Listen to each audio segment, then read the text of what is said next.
King James Bible, the Gospel according to Luke, chapter 14. And it came to pass, as he went into the house of one of the chief Pharisees to eat bread on the Sabbath day, that they watched him. And behold, there was a certain man before him which had the dropsy.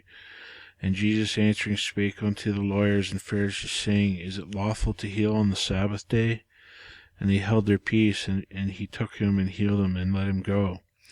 And answered them, saying, Which of you shall have an ass or an oxen fall into a pit, and will not straightway pull him out on the Sabbath day? And they could not answer him again to these things.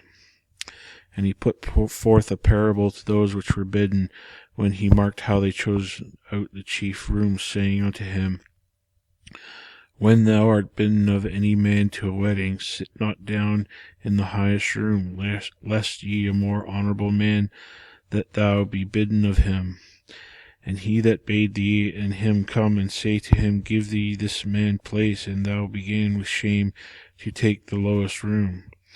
But when thou art bidden, go and sit down in the lowest room, that when he that bade thee cometh and say unto thee, Friend, go up higher, then shalt thou have worship in the presence of them that sit at meat with thee.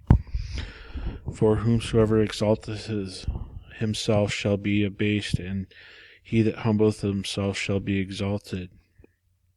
Then said he also to him that bade him, When thou makest a dinner or a supper, call not thy friends, nor thy brethren, neither thy kinsmen, nor thy rich neighbours, lest they also bid thee again, and a recompense be made thee.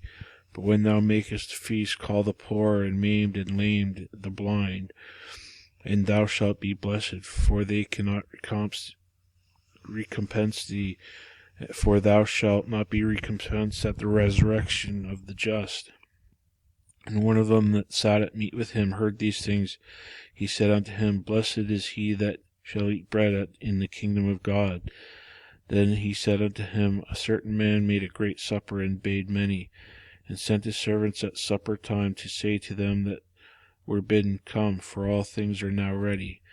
And they all with one consent began to make excuse. The first said unto him, I have bought a piece of ground, and I must needs go and see it. I pray thee have me excused.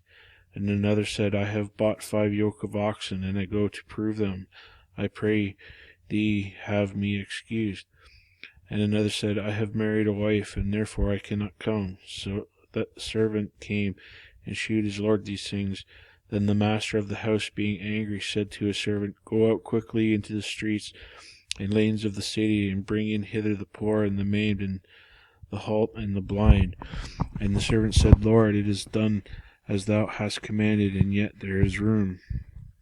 And the Lord said unto the servant, Go out into the highways and hedges, and compel them to come in, that my house may be filled.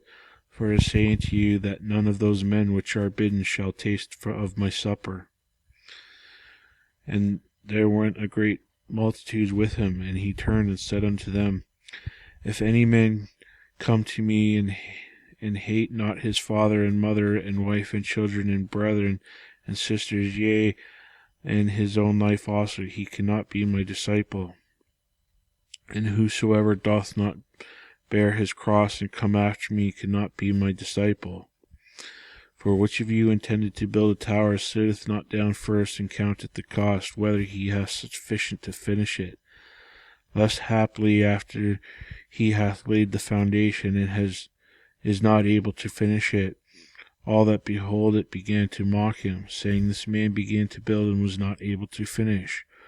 O what king going to make war against another king sitteth not down first and consulteth whether he be able with 10,000 to meet him that cometh against him with 20,000?